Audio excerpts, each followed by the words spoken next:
Hello my dear friends, welcome to Gyansheel education. मेरे बहुत ही प्यारे और बहुत ही प्रिय दोस्तों, इस वीडियो के अंदर मैं आपको एक ऐसी टेक्निक बताने वाला हूं जो इंग्लिश में आपको 100% मार्क्स स्कोर करने के लिए मजबूर कर देगी।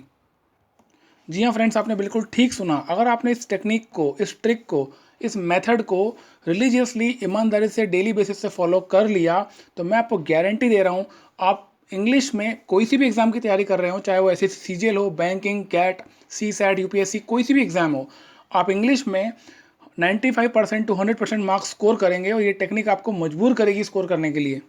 तो इस टेक्निक के बारे में मैं आपको बताऊं उसके पहले आपसे एक अनुरोध है, आप इस वीडियो को पूरा पूरा देखिएगा और ध्यान से देखिएगा। सो फ्रेंड्स, सबसे पहले मैं आपको ऐसी दो चीज़ें बताना चाहता हूं जो उस मेथड को जानने के पहले आपको समझ में आना बहुत ज़रूरी है। देखिए, पहली चीज़ तो कुछ स्टैटिस्टिक्स हम एसएससी सीजीएल एग्जाम के बारे में ले लेते हैं। इंग्लिश कंपटीशन, इंग्लिश जो है, इसका इंपॉर्टेंस इतना क्यों है? एसएससी सीजीएल एग्जाम का अगर आप देखेंगे तो टीयर 1 में इसका वेटेज होता है 50 नंबर, फिर टीयर 2 में होता है 200 नंबर, और टीयर 3 यानी कि ऐसे writing, letter writing, precis writing जो होता है उसमें 100 मार्क्स का पेपर होता है। अगर आप हिंदी में लिखते हैं तो बात अलग है, लेकिन इंग्लिश में लिखेंगे तो वो 100 मार्क्स आपके ऐड हो जाएंगे। हालांकि मैं प्रेफर करूंगा कि आप इंग्लिश में ही लिखें, क्योंकि इंग्लिश का वेटेज ज़्यादा होता है और उसका आपको एडवांटेज मिलेगा इंग्लिश में लिखने का। ठीक है, तो अगर आप ओवरऑल देखेंगे ना एसएससी सीजीएल एग्जाम में, तो टोटल 700 मार्क्स में से जो कि आपके रैंक लगाने के लिए हैं 700 नंबर में से 350 नंबर तो केवल इंग्लिश के ही हैं। So you can imagine the importance of English. और इवन एसएससी सीजीएल एग्जाम में नहीं, कोई सी भी एग्जाम की आप तैयारी करें तो वहाँ पर इंग्लिश का इंपॉर्टेंस बहुत ज़्यादा हो जाता है।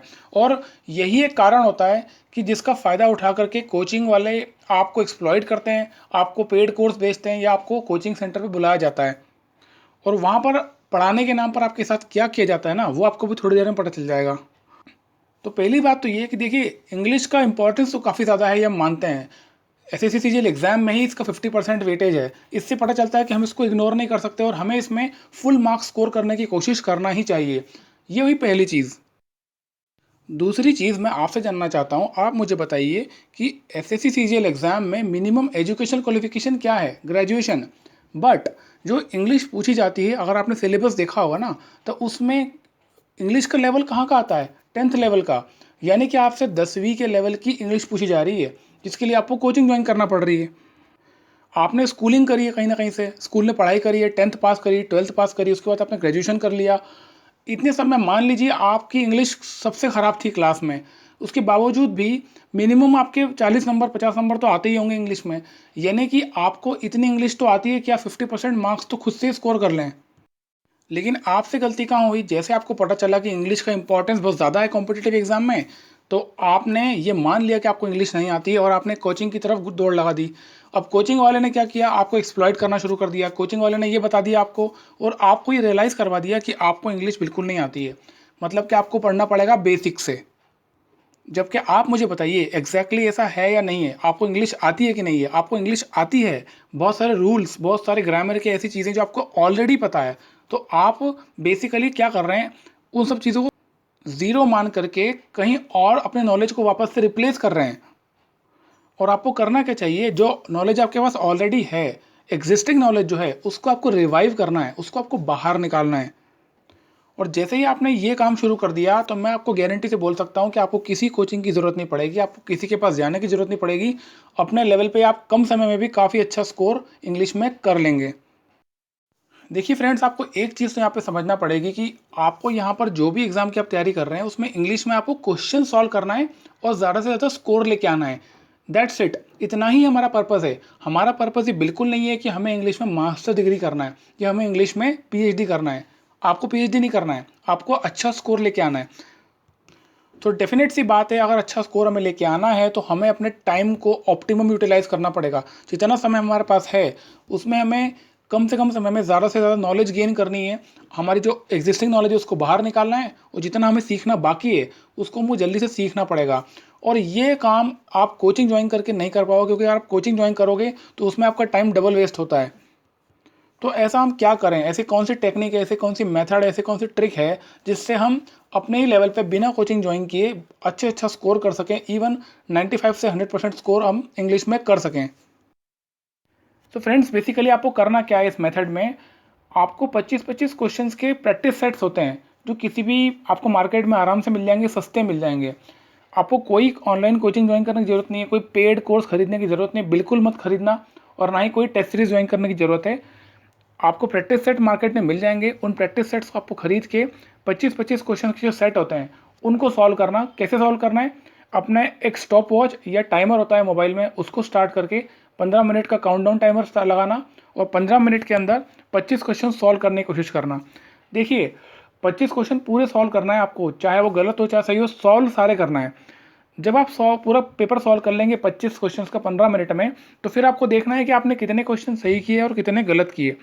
जितने क्वेश्चन आपने सही किए हैं वो आपका एग्जिस्टिंग नॉलेज है इंग्लिश का, जिससे आपको कॉन्फिडेंस गेन होगा।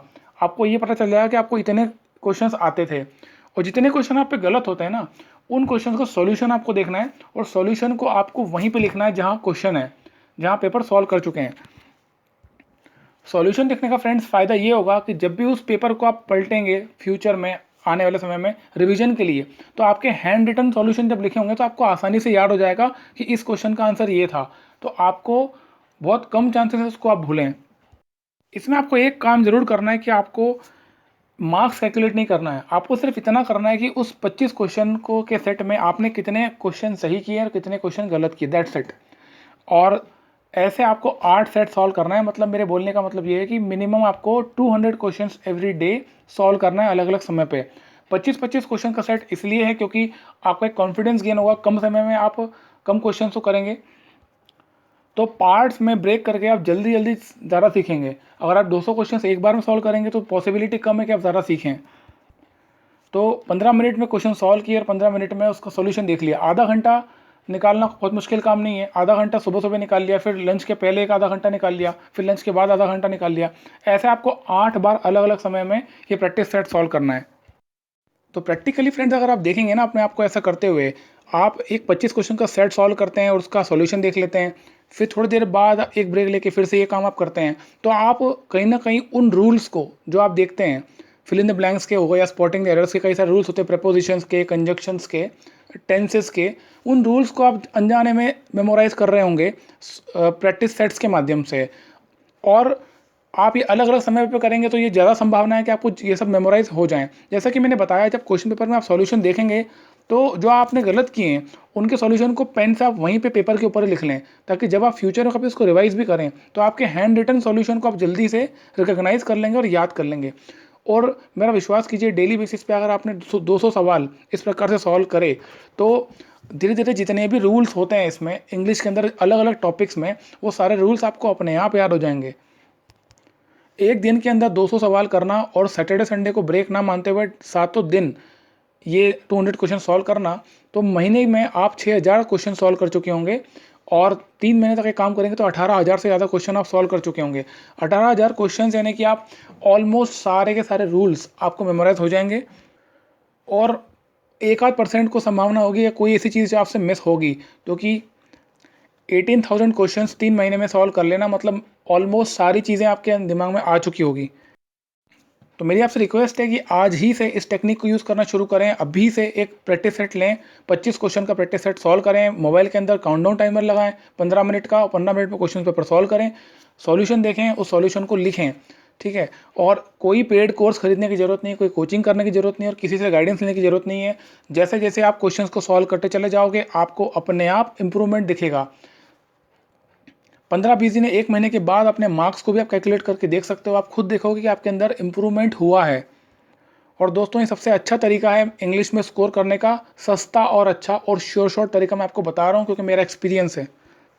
बस आपको यही काम करना है, आपको ईमानदारी से डेली बेसिस पे क्वेश्चन सॉल्व करना है।